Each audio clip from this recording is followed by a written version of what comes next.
J'avais donc la chance d'être accompagnée et aidée par des centaines de parents, de mamans que j'avais rencontrés par hasard ou dans des formations et qui, dans le fond, se transmettaient cette passion-là et puis toutes ces choses que j'avais partagées, dans le fond, continuaient de se propager et de grandir. Et en fait, très honnêtement, ça s'est fait presque sans effort de ma part, que de la passion à transmettre tout ça.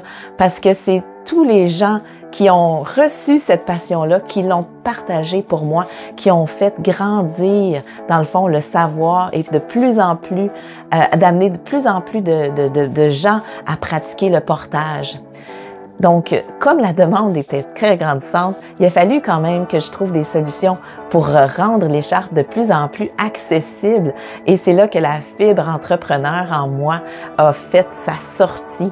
Et vraiment, c'est quelque chose que comme ergothérapeute, je pensais pas un jour à avoir à développer des connaissances dans la vente, dans le commerce, dans le développement de produits, dans la production de produits textiles.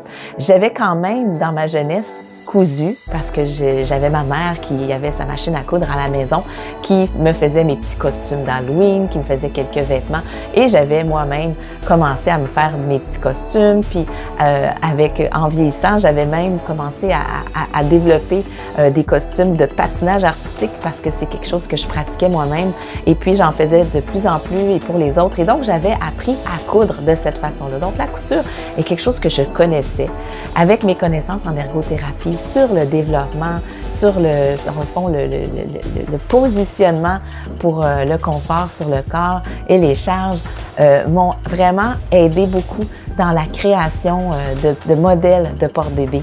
Bon, pour le développement du tissu, trouver le tissu idéal pour une écharpe a quand même été un gros travail.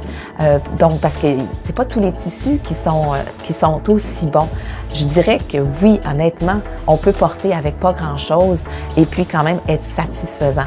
Mais bon, tant qu'à développer un produit qu'on veut promouvoir, qu'on veut que les gens aiment, qu'il y ait une belle expérience et puis, en fait, qu'ils puissent vraiment bénéficier des bienfaits du portage. Je pense qu'il faut mettre les chances de notre côté et puis essayer d'aller chercher le maximum de confort, de facilité, autant au niveau de l'entretien, mais des ajustements. Donc, un tissu qui se lave bien, mais qui s'ajuste bien, qui glisse bien, mais pas trop en même temps pour tenir sa forme, qui va être assez solide et stable pour soutenir une charge qui grossit, qui bouge aussi, a été quand même une longue recherche.